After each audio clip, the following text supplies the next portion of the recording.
Hello there, one and all, and feel free to run away now if you need to, because this episode is going to be about Angel. Welcome to episode 331 of Love at First Scent with me, Persolaise, coming to you live from YouTube. If you're new to this channel, please do consider if you're new to this channel, rest assured I do normally speak properly. And please consider subscribing to my channel, clicking on the little bell notification so that you get news of new videos, and do please consider supporting my work on Ko-fi. You will find a link to that below. And this is our final regular video before my rundown of the top 10 perfumes of 2022, which is currently scheduled to go live on the 30th of December. And as soon as I know what time I will be doing that, I will let you know. But I would imagine it's going to be around about this sort of time. First comment for this one goes to Rachel, who says, hello again, and then promptly says, oh, Angel, oh no. Yes, we have got to do Angel because it turned 30 this year, which doesn't seem possible. It is the perfume that so many of us love to love, and also a lot of us love to hate, or at least we love to say that we hate it. It's a very, very particular, very particular position that Angel occupies in the hearts and minds of us enthusiasts and fragrance lovers. Joe says, I'm probably one of the rare ones, but I've never smelt it. Whereas Christine says, I can smell it from here, which probably tells you just about everything you need to know about Angel. Joe, you need to smell it, because you need to be aware of it. And then when you smell it, you will probably think, oh, I have smelt this thing a million times before. I never realized it was Angel. Or it could be one of the clones. So I think I've got a selection of bottles here. It originally came out as an EDP, unless I'm mistaken. So I've got an EDP here. This was an EDP that came out, I don't know, maybe about 6 or 7 years ago. A rather striking bottle. I mean, Angel has come to us in a series of very, very striking heart-shaped bottles. This is EDP as well. And this bottle is rather special because, look, can you see it actually? Oh, I wonder if the camera will pick it up. Can you see? You probably, oh yes, you should be able to see. Can you see that it's actually got my name engraved on it? Just there, you should be able to see that. Let's spray it while I'm talking about it. Tons and tons has been written and said about Angel already. Famously, I mean, it was the first Mugler perfume, and it was very much done in consultation with Thierry Mugler himself, and also with somebody who is seen as a really powerful force in the perfume world in terms of creative direction, a lady called Vera Struby. It's a predecessor of Baccarat 540, but instead of Ambroxan, it's Patchouli, says Natalia. That is actually a very good way of putting it. Yeah, it is interesting. It is interesting because it's so unlike its clones. It is still superior to its clones, and it is now considered to be the perfume that set the trend for the gourmand fashion. A lot of people say that it was the first gourmand perfume, and that is highly debatable. You can go back a few years and find something like Cashmere from Chopard, which also has a very strong gourmand element. And actually, if you go back even further, you know, there's a perfume that's in the archives of the Osmothèque in Versailles called Fruit Défendu, which is all about sweet, syrupy, almost sickly fruit. And if that isn't a gourmand perfume, then I don't know what is. So that is one that we can leave to the historians. We can have that debate another time. But it certainly eventually caused a massive fashion for gourmand perfumes that hasn't actually ever gone away. It was a slow burner for the brand, but it was released at a time when brands didn't abandon perfume straight away. It wasn't market tested. It came about purely because of the singular vision of Mugler and Vera Struby and Olivier Cresp themselves, who just decided that they were going to release the perfume that they wanted to release. I think in an interview that I did with Olivier Cresp years ago, which should still be on my blog, he said that he was really struggling. There was a point in the development of the perfume where he was really struggling to make what he thought that Thierry Mugler wanted. And so in the end, he set up an interview with him and just sat down and said to him, look, tell me what this thing is meant to smell like. Tell me what it is that you want to convey. And Thierry Mugler told him the story of a fairground, an amusement park that he loved as a child, with the candy floss or the cotton candy, whatever you call it, depending on where you're coming from, and the chocolate and the sugariness and the nostalgic feel. And it was all of those things that finally gave Olivier Cresp the idea to create this.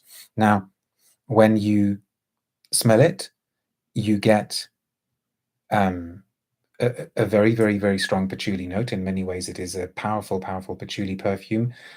But it is also a showcase for a material that has become so, so, so ubiquitous since this first came out in 1992, called ethyl maltol, which basically is like the kind of olfactory ingredient for the smell of caramel, burnt caramel, toffee, sugariness, all of those sorts of things. So all of those times when you're passing somebody in the street, you're walking past them on the pavement and you think, oh my goodness, they smell so sugary, caramelized, it's probably because they've got a perfume that's got a lot of ethyl maltol in it.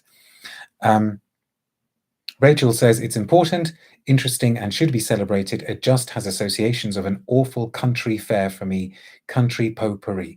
And yes, there is something really, really quite gauche about it, quite sort of almost nouveau riche. You know, if I were playing a kind of socially awkward, doesn't quite hit the nail on the head with their mannerisms type person in a play, nouveau riche type person in a play, I would probably be thinking, oh, maybe they would be smelling of Angel, because they would think that that is the kind of smell you would need to convey. And yet, as you say, Rachel, we need to give it its due, because it's highly, highly distinctive, extremely long-lasting, extremely tenacious, huge, huge, huge sillage, and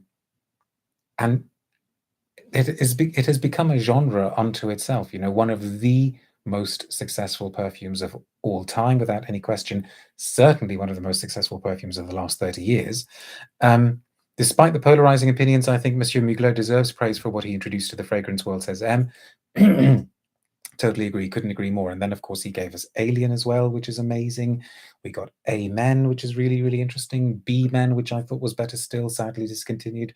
Womanity was fascinating, but Womanity came at a point when brands didn't quite have the conviction and the courage to stick by things if they didn't perform well within a few months.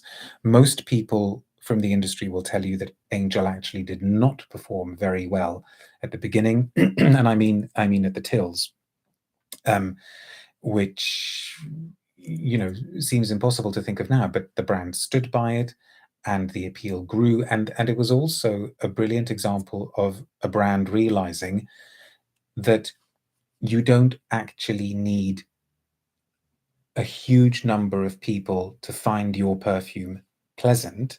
What you need is a small but significant number of people to find your perfume absolutely irresistible, to the point where they cannot be without it.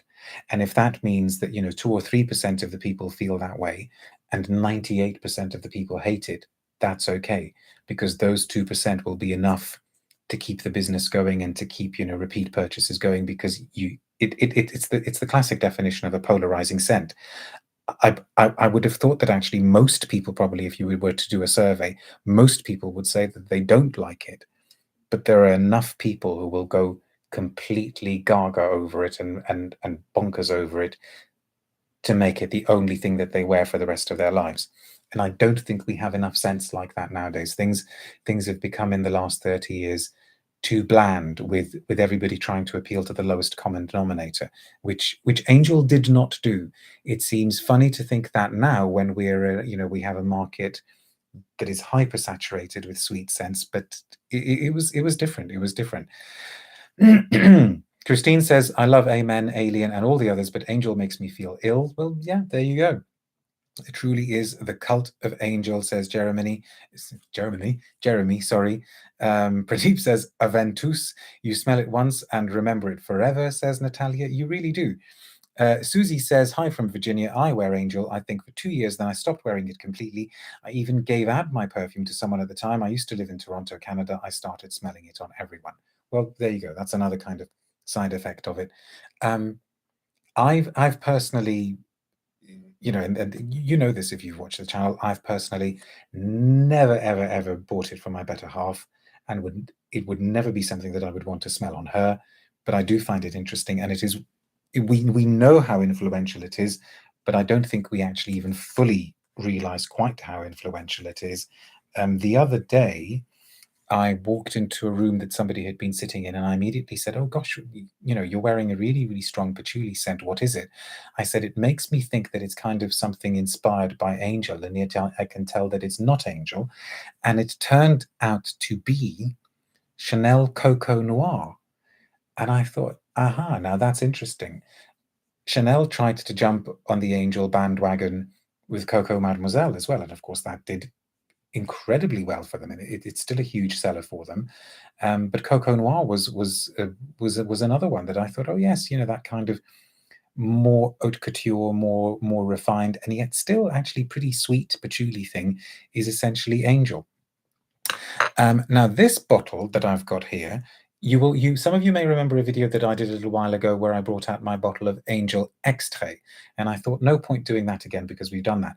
I do think the Extrait is stunning, but interestingly, people who like the EDP and the EDT don't like the Extrait because they say that it's not Angel enough for them, whereas I'm kind of other way around.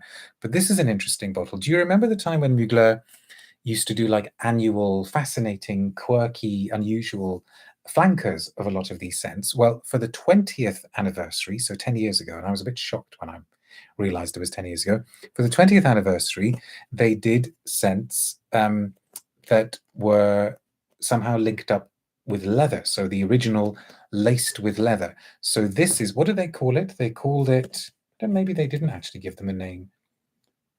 Oh, well, the fragrances of leather. So Le Parfum de Cuir, and it says sublimé dans un réservoir avec des morceaux de cuir. And I think they literally did actually put it into a vat with bits of leather. So let's remind ourselves of this one. And it came in these small bottles, these 30 ml bottles. Now this completely felt to me like something out of, the Sigourney Weaver Alien movies. And I remember quite often thinking that the flankers were more interesting than the originals. Do you remember when Amen came out with a chili note? I think it was, and Angel they actually did with a really, really bitter cocoa note. So this I haven't smelt for the longest time, and let's see. And they all ended up in their dry downs being basically the same as the originals, but it was in the top notes the interest lay. Oh, Gavin says, I think it's more Flash Gordon. You're not wrong. Yeah, see? Now this, you smell it, and it's almost like a kind of masculine Angel. So that sugariness doesn't come rushing to the top. It's not immediate candy floss. It's not pink. It's not caramelized. I mean, all of that stuff is starting to come through. The patchouli is pretty sweet, thank you very much. But the leather makes things feel a bit more bitter, a bit drier. And it was like whoever the perfumers were, they obviously just had fun doing these variations on a theme. They did a liqueur one. I can't even remember a lot of the ones that they did, and I can't remember what the chili one was. Was that just like a sort of basic foodie one that they did? It'll all be there on the internet somewhere. I have Angel Violette too, says David. Hello, David, by the way. Oh, there was, I mean, the flankers just didn't stop coming. And then recently, of course, when the Mugler license went over to L'Oreal, we had some more, there were sort of goddesses that were released. So yes, all hail the Angel, which is still with us 30 years later. I wonder how many of the scents that were released this year are still going to be around in 30 years. Very, very, very, very few. Hardly any at all. And it is quite something. It's quite something in today's environment to last 10 years with a perfume, but 30 is an altogether different feat. Joe says, I believe Rich Mitch has a number of the Angel flankers.